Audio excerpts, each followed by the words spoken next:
Bienvenidos todos a Audio Lectura Cristiana. En esta ocasión leeremos El ídolo del amor propio, por Stephen Charnock. En este video, Charnock analiza una de las expresiones más sutiles y peligrosas de esa corrupción, el amor propio, o lo que él denomina el ídolo del yo. Demuestra que el hombre puede negar a Dios no solo con palabras, sino de forma práctica, cuando se convierte a sí mismo en su propia regla, su propio fin y su máxima autoridad. El amor propio, cuando gobierna el corazón, usurpa los derechos de Dios, corrompe la obediencia, distorsiona la adoración y convierte incluso la religión en un medio para la exaltación del yo. Por esta razón, Charnock identifica este pecado como una forma de ateísmo vivido, aunque Dios sea confesado externamente. La lectura que sigue tiene como propósito instruir la mente, confrontar la conciencia y llamar a un examen honesto del corazón, recordándonos que la verdadera piedad cristiana comienza cuando Dios es reconocido no solo como existente, sino como supremo y soberano en toda la vida. Acompañamos en esta audio lectura, que sea de gran bendición para todos. Dicho esto, amados hermanos, comencemos.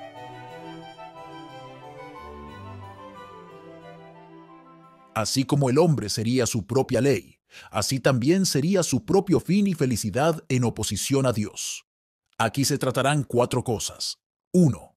El hombre querría hacer de sí mismo su propio fin y felicidad. 2. Él haría de cualquier cosa su fin y felicidad antes que Dios. 3. Se convertiría en el fin de todas las criaturas. 4. Se convertiría en el fin de Dios.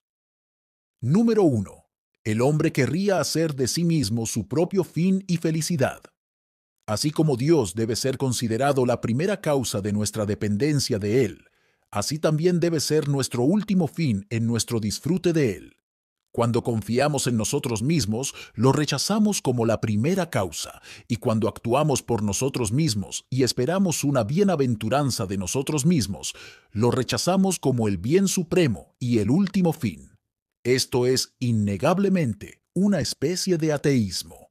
El hombre, como criatura superior a las demás, no fue hecho para glorificar a Dios solo materialmente, como lo fueron los animales, las plantas y otras obras del poder divino. Más bien, el hombre fue hecho una criatura racional, para honrar a Dios intencionalmente mediante la obediencia a su gobierno, la dependencia de su bondad y el celo por su gloria. Por lo tanto, el hombre desprecia a Dios tanto cuando se establece a sí mismo como su propio fin, como cuando se considera a sí mismo como su propia ley. En primer lugar, el amor propio y el hombre que se hace su propio fin. Hay 3 tipos de amor propio. El amor natural, que por ley natural nos es común a las demás criaturas, tanto inanimadas como animadas, y que está tan íntimamente ligado a la naturaleza de cada criatura que no puede disolverse sino con la disolución de la naturaleza misma. La sabiduría y bondad de Dios no han creado una naturaleza antinatural, ni han ordenado nada antinatural. Cuando nos manda sacrificarnos y entregar nuestra vida por Él, no es sin la promesa de un estado más noble a cambio de lo que perdemos. Este amor propio no solo es loable, sino necesario, como regla para medir el deber que debemos al prójimo. No podemos amar al prójimo como a nosotros mismos si no nos amamos primero a nosotros mismos. Dios ha implantado este amor propio en nuestra naturaleza y hace de este principio natural la medida de nuestro afecto a toda la humanidad de la misma sangre que nosotros. 2. El amor carnal a sí mismo. Esto se manifiesta cuando el hombre se ama a sí mismo por encima de Dios, en oposición a Dios o con desprecio por Dios. Es cuando nuestros pensamientos, afectos y designios se centran solo en nuestro propio interés carnal. Despojamos a Dios de su honor y lo regalamos a nosotros mismos.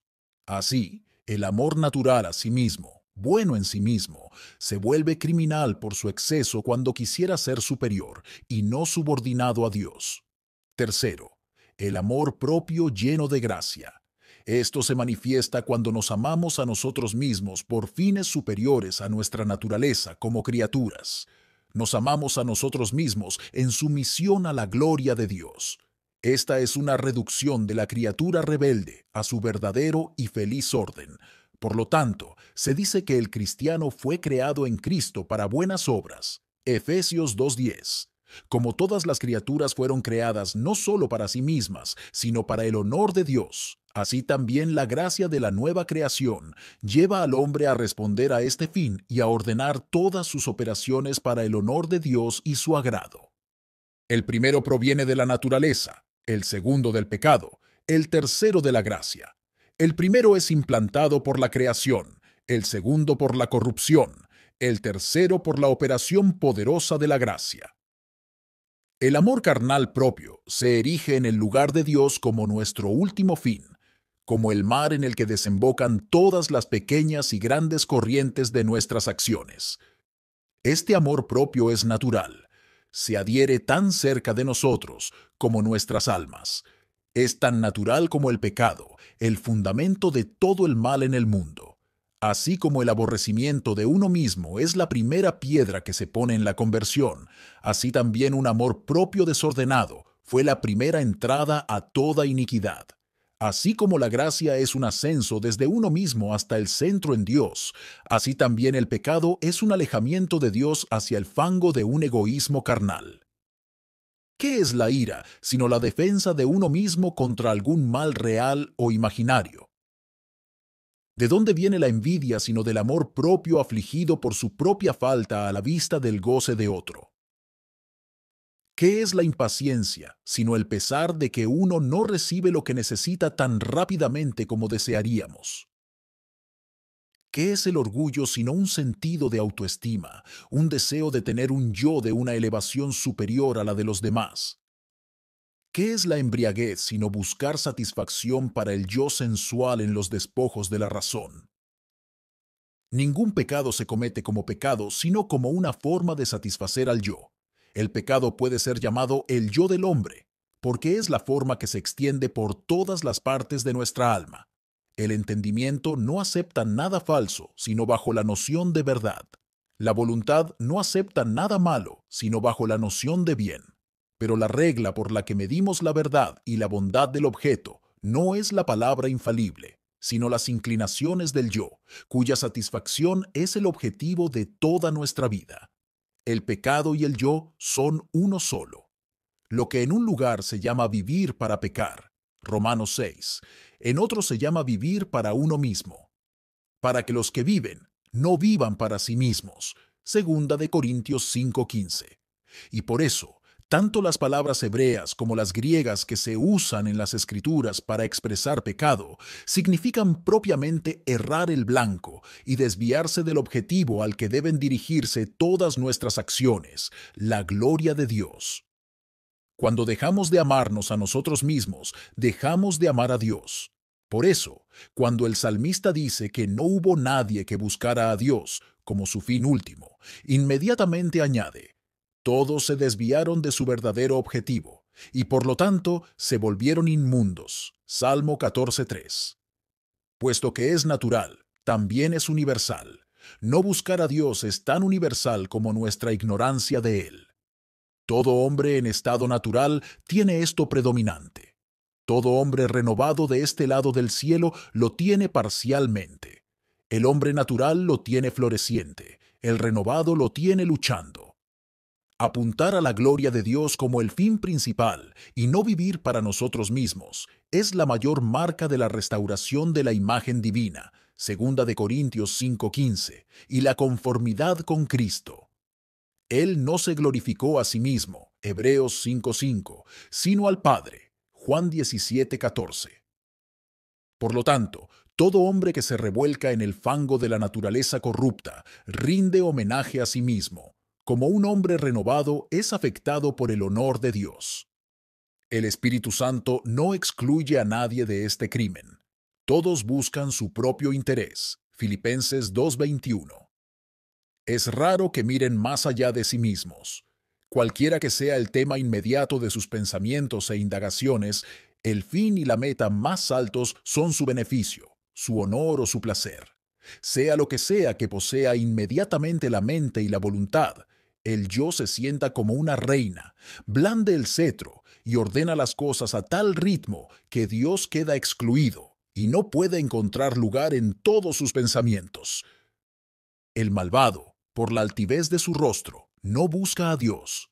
No está Dios en todos sus pensamientos. Salmo 10:4. Todo el pequeño mundo del hombre está tan inundado por un diluvio del yo que la paloma, la gloria del Creador, no puede encontrar lugar donde poner el pie.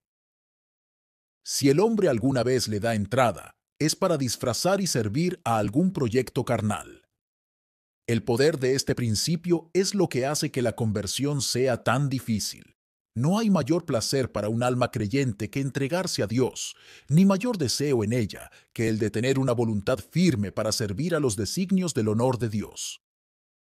De la misma manera, no hay mayor tormento para un hombre malvado que desprenderse de sus fines carnales y depositar el Dagón del yo a los pies del arca. Primera de Samuel 5:3. El amor propio y la opinión propia en los fariseos obstaculizaron su recepción de la verdad. Buscaban el honor de los demás y no el honor que viene de Dios. Juan 5:44. Se transforma en el ejercicio de las virtudes morales, se mezcla con nuestra caridad. Mateo 6:12. Y encuentra alimento en las cenizas del martirio. Primera de Corintios 13:3. Ejemplos de hombres que se hacen a sí mismos sus propios fines. Este hacernos nuestro propio fin se manifestará en algunas cosas. Primero, en el frecuente aplauso de uno mismo y en los pensamientos de importancia personal. No hay nada más común en la naturaleza humana que el enamorarse de sus propias perfecciones, adquisiciones o acciones. La mayoría piensa de sí misma por encima de lo que debería pensar. Romanos 12:3-4. Pocos piensan de sí mismos con tanta humildad como deberían pensar. Esto nos pega tan cerca como a nuestra piel. Como la humildad es la belleza de la gracia, esta es la tierra más sucia de la naturaleza. Nuestros pensamientos corren más deliciosamente por la senda de nuestras propias perfecciones que por la excelencia de Dios. Cuando encontramos algo de aparente valor que podría hacernos brillar a los ojos del mundo, con cuánta alegría nos abrazamos a nosotros mismos. Cuando los hombres han descartado la grosera profanidad y han contenido sus aguas, la fuente de corrupción de la que brotaron se hinchará más en su interior. Se aplaudirán a sí mismos por su propia reforma, sin reconocer sus debilidades ni desear la ayuda de Dios para seguir progresando. Te doy gracias porque no soy como este publicano. Lucas 18:11. La autorreflexión con desprecio hacia el prójimo, más que con compasión, es frecuente en todo fariseo. Es a partir de este principio que estamos naturalmente tan dispuestos a compararnos con los que están por debajo de nosotros, en lugar de con los que están por encima de nosotros. A menudo pensamos que los que están por encima de nosotros son inferiores a nosotros. Los bondadosos autores de las Escrituras estaban muy lejos de esto. Cuando fueron guiados por el Espíritu de Dios y llenos de un sentido de Él, en lugar de aplaudirse a sí mismos, publicaron sus propias faltas a los ojos de todo el mundo. Segundo, al atribuir la gloria de lo que hacemos o tenemos a nosotros mismos, a nuestra propia sabiduría, poder y virtud. ¿Cómo se jacta Nabucodonosor al ver a Babilonia, que él había erigido para que fuera la cabeza de tan gran imperio? ¿No es esta la gran Babilonia que yo edifiqué? Daniel 4:30. Se pavonea en su palacio, como si no hubiera otro Dios en el mundo que él mismo. Considera a Babilonia como su cielo y a sí mismo como su ídolo, como si él fuera todo y Dios nada. Cuando algo sale bien, estamos dispuestos a atribuirlo a nuestra propia prudencia e industria. Si encontramos oposición, nos enojamos con los astros, la mala fortuna y las causas secundarias, y a veces con Dios, sin reconocer ningún defecto en nosotros mismos. En la medida en que sacrificamos nuestro propio crédito, la destreza de nuestras manos o la sagacidad de nuestro ingenio, le quitamos mérito a Dios. Tercero, en desear doctrinas que nos agraden a nosotros mismos. No podemos soportar oír nada que se oponga a la carne, aunque el sabio nos dice, mejor es oír la reprensión de los sabios que la canción de los necios. Eclesiastés 7:5. Si Micaías le declara a Acab el mal que le espera, Amón, el gobernador, recibirá órdenes de encerrarlo en un calabozo. Primera de Reyes 22:26. Tan pronto como el fuego se apodera de la materia combustible, la furia se enciende si tan solo se pellizca al yo. Cuarto, en estar muy preocupados por los daños que nos infligen a nosotros mismos y poco o nada preocupados por los daños que le infligen a Dios. Esto se ve a menudo cuando la violación de la autoridad de Dios y la mancha de nuestra propia reputación van de la mano. Nos preocupamos más por lo que nos deshonra a nosotros que por lo que deshonra a Dios. Cuando Saúl transgredió, quiso que Samuel volviera a preservar su propio honor ante los ancianos, en lugar de entristecerse por haber quebrantado el mandato de Dios. Primera de Samuel 15:30. Quinto, en confiar en nosotros mismos cuando consultamos nuestra propia sabiduría más que preguntarle a Dios y pedirle permiso.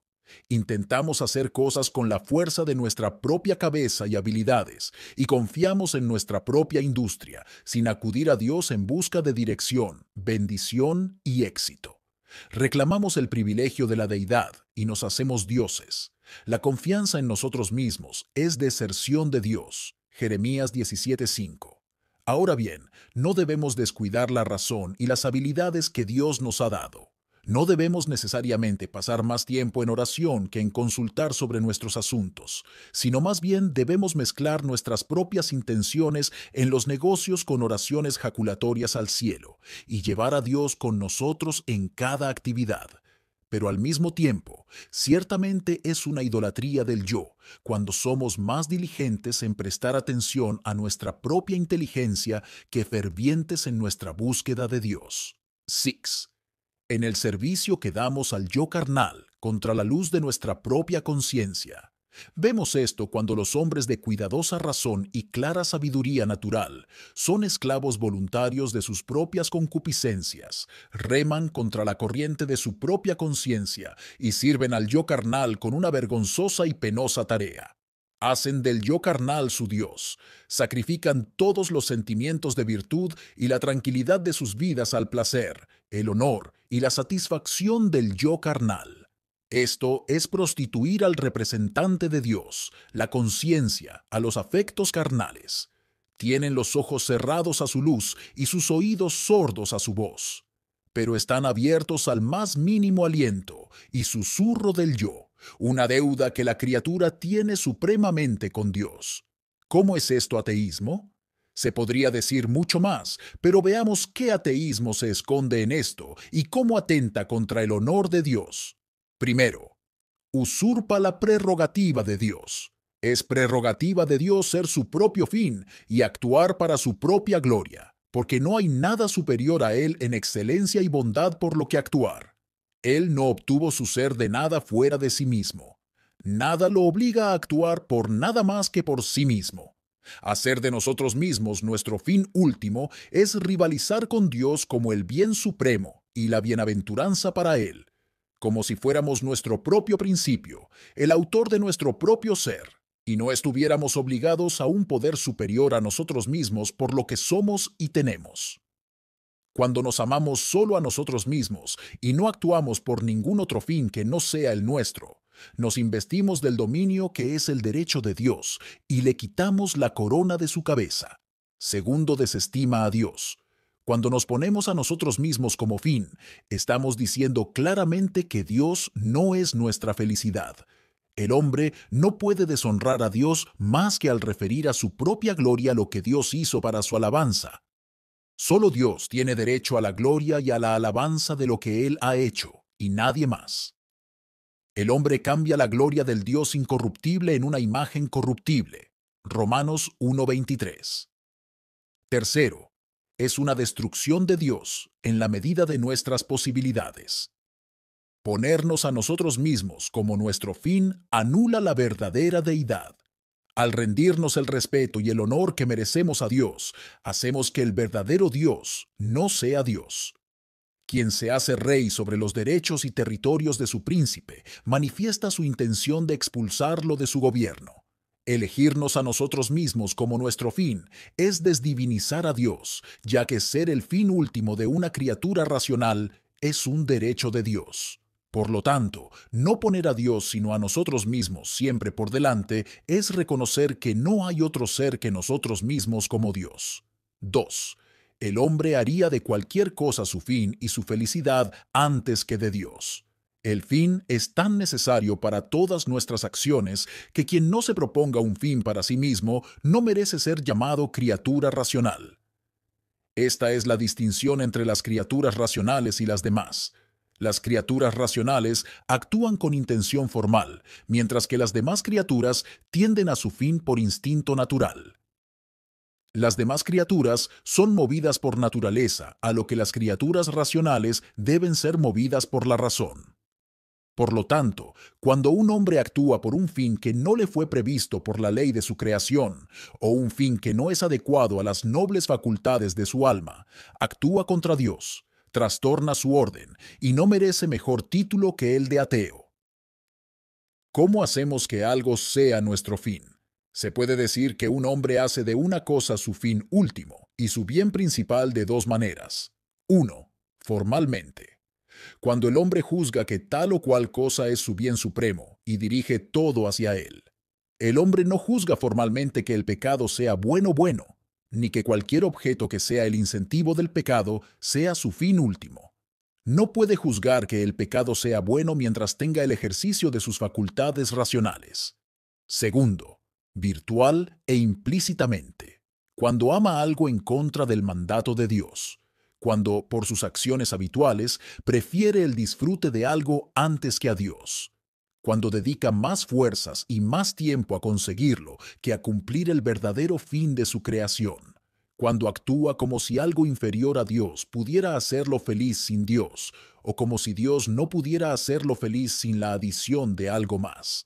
Así, el glotón hace un Dios de sus exquisiteces, el ambicioso de sus honores, el indulgente de su lujuria y el codicioso de su riqueza. No creen que su felicidad resida en Dios, que hizo el mundo, sino en el placer o el beneficio que han convertido en su Dios. En este sentido, aunque un objeto creado sea el término inmediato y subordinado al que nos dirigimos, sin embargo, principal y finalmente, el afecto hacia él termina en el yo. Naturalmente, no apreciamos nada excepto lo que afecta a nuestros sentidos o se mezcla con alguna promesa de ventaja para nosotros. Ejemplos de cómo hacer de las cosas creadas nuestro fin. Esto se ve en que pensamos menos en Dios que en cualquier otra cosa. Si pensáramos que Dios es nuestro bien supremo y nuestro fin más elevado, ¿le escatimaríamos el esfuerzo de pensar en Él durante unos días? Los viajeros piensan con frecuencia en su destino, pero nuestros pensamientos se dirigen a nuevas adquisiciones de riquezas, a criar a nuestras familias, a vengar los agravios que nos han hecho y a mejorar nuestra reputación. Las nimiedades nos poseen.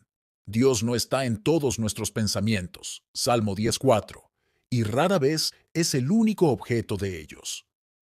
Tenemos pensamientos duraderos de cosas transitorias y pensamientos fugaces de lo que es un bien duradero y eterno. El pacto de gracia obliga todo el corazón a Dios y evita que cualquier otra cosa lo absorba. Pero cuán extrañas son las almas de la mayoría de los hombres para Dios. Aunque tenemos el conocimiento de Él por creación, sin embargo, Él es en su mayor parte un Dios desconocido, porque no nos deleitamos en Él. 2. En la búsqueda codiciosa de las cosas del mundo. Cuando buscamos las riquezas o la reputación mundanas más que las riquezas de la gracia o el favor de Dios. Cuando imaginamos neciamente que nuestra felicidad consiste en ellas, preferimos la tierra antes que el cielo. Cisternas rotas que no pueden retener agua antes que una fuente de gloria y bienaventuranza que siempre brota. Como si hubiera un defecto en Dios, no podemos contentarnos con Él como nuestra porción, sin añadir algo inferior a Él. El apóstol da a la avaricia el título de idolatría y al avaro el título de idólatra. Colosenses 3:5 y Efesios 5:5. 3. En una fuerte adicción a los placeres físicos. Filipenses 3:19. Los hombres hacen de su vientre su Dios cuando degradan sus facultades superiores para aspirar a la satisfacción del apetito físico como su principal felicidad. Los hombres rechazan abierta e incuestionablemente a Dios como su fin último cuando están constantemente ideando nuevos métodos para satisfacer su apetito bestial. Abandonan los placeres que se encuentran en Dios, que son los deleites de los ángeles, y buscan la satisfacción de los animales. Rechazamos a Dios como nuestro fin, cuando nuestro descanso está en estas cosas, como si fueran el bien supremo, y no Dios. 4. En dar más honor a los instrumentos que Dios usó, que a Dios el autor soberano cuando tenemos algún éxito en el mundo. Ofrecen sacrificios a su red y queman incienso a sus redes. Habacuc 1:16. No es que el asirio ofreciera un sacrificio a sus armas, sino que les atribuyó lo que se debía solo a Dios. Atribuyó la victoria a sus fuerzas y armas. Cuando recibimos cosas buenas, ¿no están nuestros afectos más centrados en los instrumentos que las trajeron que en el benefactor principal de cuyos tesoros son tomadas? 5. En dar más respeto al hombre que a Dios. En el culto público, a Dios no nos reiremos ni seremos tontos porque los hombres nos vean. Pero nuestros corazones a menudo están en una postura ridícula, jugando con plumas y cosas vanas, aunque Dios nos vea. Es como si nuestra felicidad consistiera en agradar a los hombres y nuestra miseria en el respeto a Dios. Todo necio que dice en su corazón que no hay Dios erige algo en su corazón como un Dios. Los efectos de hacer de las cosas creadas nuestro fin. Esto es, una degradación de Dios. Al establecer una criatura, dice que Dios es menos deseable que su criatura, que le faltan las perfecciones que alguna cosa tonta tiene y que ha absorbido los afectos. Dice que la causa de todo ser puede ser superada por su criatura, que una lujuria vil puede igualar, sí, superar la hermosura de Dios. Dice a Dios como el rico al pobre: quédate ahí, o siéntate aquí bajo el estrado de mis pies. Santiago 2:3. Esto es intolerable. No debemos hacer que el estrado de los pies de Dios, la tierra, suba a su trono.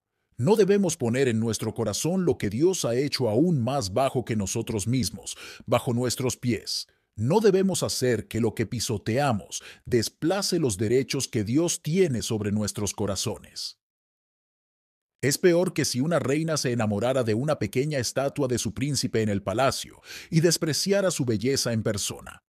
Es más degradante para Dios poner como fin principal un pecado, una lujuria o un afecto carnal. Robar el honor de Dios y dárselo a lo que ni siquiera es obra de sus manos, a lo que Él aborrece, a lo que ha perturbado su descanso y ha exprimido su justo aliento para encender un infierno como morada eterna, una lujuria que deshonra a Dios y mata el alma, es peor que preferir a Barrabás antes que a Cristo. Cuanto más baja sea la cosa, peor es el insulto a aquel con quien la asociamos. Si fuera algún principio generoso, algo útil para el mundo, que hiciéramos igual a él o por encima de él, sería malo, aunque no del todo tan criminal. Pero gratificar algún apetito indigno con el desagrado del Creador, algo por debajo de la naturaleza racional del hombre, infinitamente por debajo de la excelente majestad de Dios, es una peor manera de tratarlo. Y que nadie se excuse exaltando solo una concupiscencia o una criatura como su fin último. No es idólatra quien adora solo al sol, un ídolo, lo mismo que quien adora a todo el ejército del cielo. Si preferimos la riqueza, las riquezas, los amigos y lo mejor del mundo, nuestra propia vida, antes que a Dios como nuestra principal felicidad y fin, aunque sea por un momento, cometemos un error infinito porque negamos la infinita bondad y excelencia de Dios. Aunque un hombre real e intencionalmente prefiera a Dios antes que todas las demás cosas antes y después de ese fracaso, sin embargo le hace un daño infinito porque Dios es infinitamente bueno en todo momento. Él es siempre absolutamente deseable y nunca puede dejar de ser bueno. No puede haber la más mínima sombra o cambio en Él y sus perfecciones. Segundo, negación de Dios. Si hubiera mirado al sol cuando resplandecía, o a la luna cuando andaba resplandeciente, y si mi corazón hubiera sido seducido en secreto, o si mi boca hubiera besado mi mano, esto también sería pecado que mereciera castigo del juez, porque hubiera negado al Dios de arriba. Job 31:26. Esta negación de Dios no es solo el acto de un idólatra declarado, sino que es consecuencia de una confianza secreta y un gozo desmedido en las cosas terrenales. Besar la mano en referencia a un ídolo era una señal externa de adoración religiosa. Esto es mucho menos significativo que la confianza interna del corazón. Si el movimiento de la mano es una negación de Dios, mucho más lo es el afecto del corazón cuando se fija en una criatura sin valor o en un placer brutal. Es una especie de negación de Él, ya que el afecto supremo del alma es el derecho exclusivo del Creador soberano. Ningún honor peculiar de Dios puede darse a una criatura sin excluir claramente a Dios de ser Dios. Cualquiera que tenga un afecto desmedido por cualquier cosa del mundo tiene buenas razones para examinarse a sí mismo. Aunque reconoce que Dios existe, es culpable de una falta de respeto tan grande hacia Él que debe considerarse una forma de ateísmo. Incluso aquellos renovados por el Espíritu de Dios tienen aquí razón para humillarse diariamente, porque sus almas manifiestan con frecuencia confianza y afecto por las criaturas, un acto de ateísmo práctico, aunque no tengan el hábito de hacerlo. Tercero, el hombre se convertiría en el fin de todas las criaturas. El hombre quiere sentarse en el trono de Dios y poner su corazón como el corazón de Dios, como dice el Señor de Tiro. Ezequiel 28:2. La consecuencia de esto es que el hombre busca ser estimado como el bien supremo y el fin de las demás criaturas. Esta es una meta en la que debe fijarse el corazón de Dios, ya que es un derecho inseparable de la deidad. Tendría que negarse a sí mismo si negara este afecto del corazón. El hombre desea ser igual a Dios, y por eso desea que ninguna criatura lo sea, sino que sirva a sus fines y a su gloria. Quien quiere hacerse Dios quiere tener el honor propio de Dios.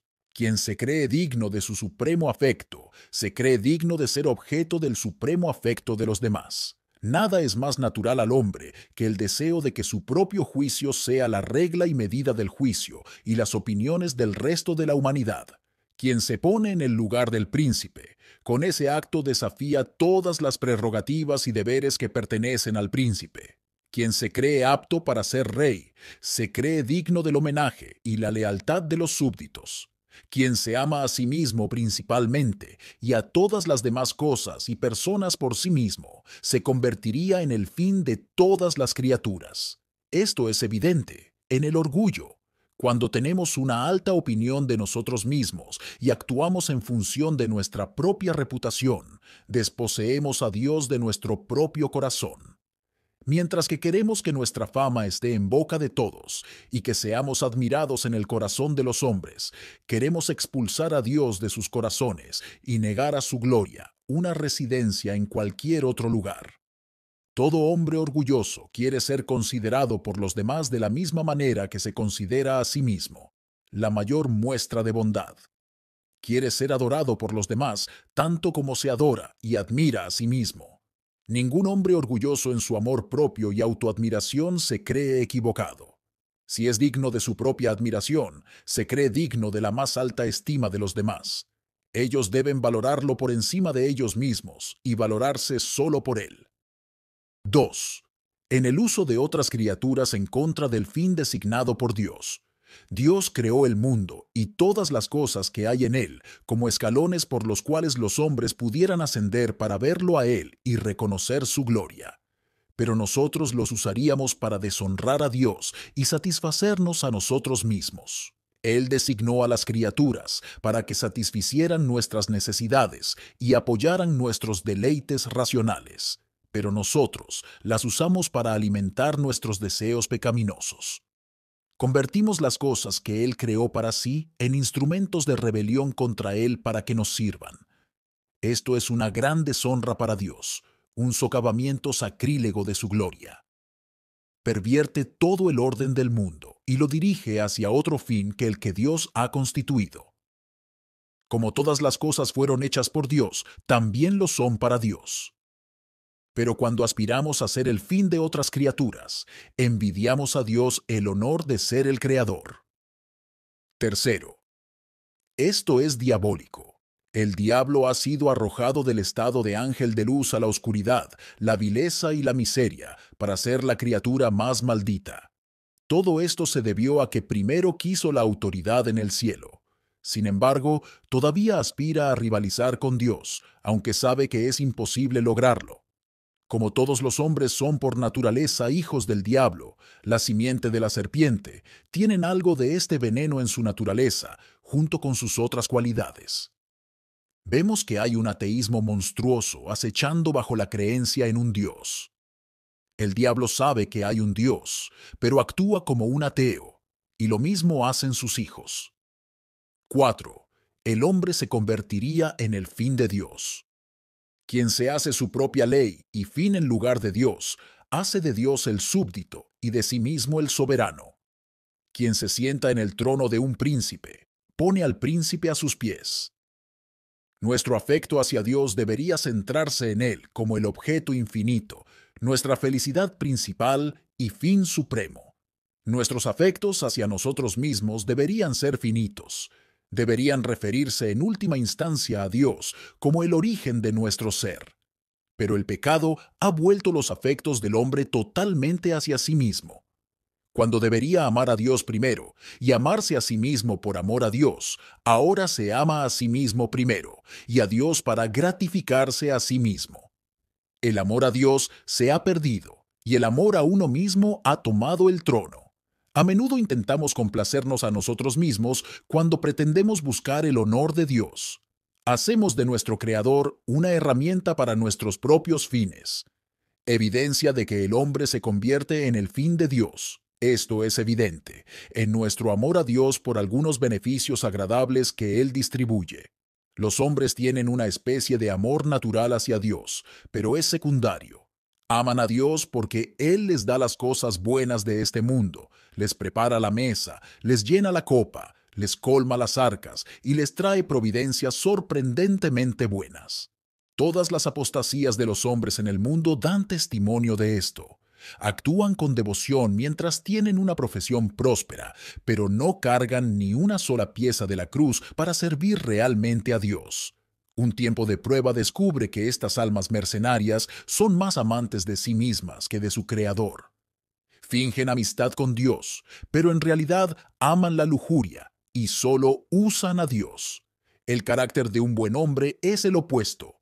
Apaga el infierno, quema el cielo, dijo un hombre santo. Amaré y temeré a mi Dios. Es evidente en la abstinencia de algunos pecados, no porque ofendan a Dios, sino porque se oponen a otra corrupción amada o deseo mundano. Muchos motivos que el mundo usa para apartar a sus amigos y parientes de los vicios provienen del yo. Se usan para apuntalar el yo natural o pecaminoso en ellos. Ven, corrígete, cambia tu rumbo o dañarás tu reputación. Destruirás tus finanzas y te convertirás en un mendigo. Tu familia se arruinará y puedes pudrirte en la cárcel. No los presionan con el deber que le deben a Dios, el deshonor que su conducta indigna le trae y su ingratitud hacia el Dios que les muestra misericordia. No es que los motivos terrenales deban ignorarse u omitirse por completo, pero este enfoque en los motivos terrenales muestra que el yo es la inclinación tanto en nuestras propias vidas como en nuestro trato con los demás. Hacemos superior lo que debería estar subordinado al honor de Dios. 3. Es evidente en el cumplimiento de deberes por mero interés egoísta, haciendo de nosotros mismos el fin de las acciones religiosas, mientras pretendemos hacerlo para Dios. Las cosas ordenadas por Dios pueden suceder para apoyar nuestros propósitos carnales. Dios puede ser el objetivo, pero el yo es el fin, y un objeto celestial se hace para servir a un propósito carnal. La hipocresía habla al honor de Dios, pero se llama adulación. Le lisonjeaban con sus labios. Salmo 78:36. Le dieron un paquete de buenas palabras para su propia preservación. Ejemplos de casos en los que el hombre se convierte en el fin de Dios. Esto se ve en la renuencia a cumplir deberes religiosos que no benefician al yo. ¿Con qué vivacidad se acercarán muchos a Dios cuando éste favorece sus propios fines? Pero cuando honra a Dios, el deber no es un deleite, sino un obstáculo. Jonás estaba harto de su trabajo y huía de Dios porque pensaba que no recibiría ningún honor por su mensaje. Sabía que la misericordia de Dios desacreditaría su profecía. Jonás 4:2. La oración es a menudo más fervorosa cuando es menos piadosa y más egoísta. Los fines y afectos carnales vierten expresiones vivaces, invocando a Dios solo en tiempos de necesidad. Cuán celosos serán los hombres hacia Dios en la aflicción, si lo descuidan en la prosperidad. Cuando los mataba, entonces lo buscaban, y se volvían y consultaban a Dios, y se acordaban de que Dios era su fortaleza. Salmo 78:34. A menudo los hombres acuden a Dios cuando tienen algún asunto que quieren que Él haga por ellos. Esto no es afecto a Dios, sino a nosotros mismos. Además, cuando hemos obtenido la misericordia que necesitábamos, cuán poco calentamos nuestras almas para considerar al Dios que la dio. Cuán poco utilizamos los dones de su misericordia para su servicio. No se trata de glorificar a Dios como Dios, sino de tratarlo como nuestro siervo. Una persona así difícilmente mendiga a la puerta de Dios si pudiera complacerse a sí misma sin Él, al pedirle ayuda para nuestros propios proyectos. Cuando planificamos nuestros propios asuntos y luego acudimos a Dios, no en busca de consejo, sino de bendición. Solo el yo nos da consejos sobre cómo actuar. Pero como creemos que hay un Dios que gobierna el mundo, desearemos que Él contribuya al éxito. No se consulta a Dios hasta que el consejo del yo está fijado. Entonces, Dios debe ser el que lleve a cabo nuestro plan. Es aún peor cuando le pedimos a Dios que favorezca algún propósito pecaminoso. Apenas buscamos a Dios hasta que hemos modelado todo el plan en nuestra mente y decidido cómo lo haremos funcionar, como si no existiera la plenitud de la sabiduría en Dios para guiarnos en la planificación, así como el poder para infundir éxito en los planes, en impaciencia cuando Él rechaza nuestros deseos. Con cuánta frecuencia los espíritus de los hombres se levantan contra Dios cuando Él no interviene con la ayuda que ellos necesitan. Los corazones egoístas acusan a Dios de negligencia si Él no es tan rápido en proveer como ellos en desear. ¿Por qué ayunamos, dicen, y no entendiste? ¿Por qué afligimos nuestras almas y no te diste cuenta? Isaías 58:3. Cuando aspiramos a la gloria de Dios en nuestra importunidad, caeremos en humilde sumisión cuando Él niegue nuestra petición. Pero el yo se levanta quejándose con valentía, como si Dios fuera nuestro siervo y hubiera descuidado el servicio que nos debía al no acudir a nuestro llamado. En los fines reales que los hombres tienen en sus deberes. En la oración por las cosas temporales, cuando deseamos salud para nuestra propia comodidad, riqueza para nuestra propia sensualidad, fuerza para nuestra venganza, hijos para el aumento de nuestra familia, dones para nuestro aplauso, como Simón el mago deseaba al Espíritu Santo. Esto es pedir a Dios que sea un siervo de nuestro interés mundano. En las misericordias espirituales suplicadas, cuando el perdón del pecado se desea solo para nuestra propia seguridad de la venganza eterna, la santificación deseada solo para hacernos aptos para la bienaventuranza eterna, la paz de conciencia solo para que podamos llevar nuestras vidas más cómodamente en el mundo. Cuando no tenemos intenciones reales para la gloria de Dios, o cuando nuestros pensamientos sobre el honor de Dios son excedidos por los fines de nuestro propio beneficio. Ahora bien, Dios nos ha motivado a estas cosas por la bienaventuranza que obtenemos por ellas, por lo que podemos desearlas con un respeto a nosotros mismos. Pero este respeto debe estar contenido dentro de los límites adecuados, en subordinación a la gloria de Dios, no por encima de ella, ni en equilibrio igual a ella. Esos propósitos bajos contaminan los deberes espirituales. Consideremos seriamente lo siguiente. Aunque un deber sea celestial, ¿No lo contaminará algún propósito bajo de nuestra parte? ¿Qué sucede con nuestras confesiones de pecado? ¿No son más para procurarnos el perdón que para avergonzarnos ante Dios o para liberarnos de las cadenas que nos impiden darle la gloria para la que fuimos creados? ¿Más para participar de sus beneficios que para honrarlo al reconocer los derechos de su justicia? ¿No lamentamos el pecado como si nos hubiera arruinado, no como si se opusiese a la santidad de Dios? ¿No tratamos de manipular a Dios, confesando un pecado y reservando otro? 2. ¿Es mejor la situación en nuestro culto privado y familiar? ¿No asisten algunos simplemente porque alguien de quien dependen los está observando y quieren complacerlos? Si Dios fuera el único fin de nuestros corazones, ¿no brillarían nuestros corazones tanto bajo la mirada solitaria de Dios como nuestras lenguas parecen brillar bajo la mirada del hombre? ¿No cumplen algunos deberes familiares simplemente para que sus voces sean escuchadas y su reputación sea apoyada entre vecinos piadosos? Tercero, ¿no está contaminada la caridad de muchos hombres con este fin, el egoísmo? Es cuando damos limosna no tanto porque la gente la necesite, sino por la amistad que les debemos por alguna razón. Es cuando queremos que nuestras limosnas sean visibles al mundo y elogiadas por los demás. Es cuando pensamos obligar a Dios a perdonar nuestras transgresiones, otorgando unos pocos denarios a personas indigentes. Y no sucede lo mismo con las reprensiones de los hombres. ¿No reprenden los amos a sus siervos con más vehemencia por el descuido de sus negocios que por el descuido de los deberes divinos? Estos amos invocan argumentos religiosos, pretendiendo honrar a Dios. Pero cuando los siervos descuidan lo que le deben a Dios, no se hace ruido y pasan sin ser reprendidos. Es una especie de ateísmo ignorar los agravios cometidos contra Dios. ¿No es así en nuestro aparente celo por la religión? Demetrio y los artesanos de Éfeso clamaban a viva voz por la grandeza de Diana de los Efesios, no por un verdadero celo hacia ella, sino por la ganancia que obtenían con la venta de sus santuarios. Hechos 19, 24 al 28.